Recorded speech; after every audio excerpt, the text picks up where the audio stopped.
মুচমুচে tasty egg paratha বা ডিম পরোটা খেতে চাও? তাহলে ঝটপট ঘরের মধ্যে কিছু পেঁয়াজ কুচো করে নাও, আর সাথে কুচো করে নাও একটু লঙ্কা আর ধনেপাতা। ব্যাস, তারপরে একজনের জন্য দুটো ডিম ফেটালেই হবে।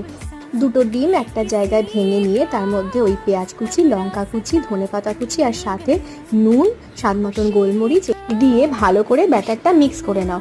ব্যাটারটা এক জায়গায় রেডি করে রেখে তুমি এবার যেই ময়দাটা মাখবে সেই ময়দাটাকে ভালো করে রুটির মতো বেড়ে নিতে হবে।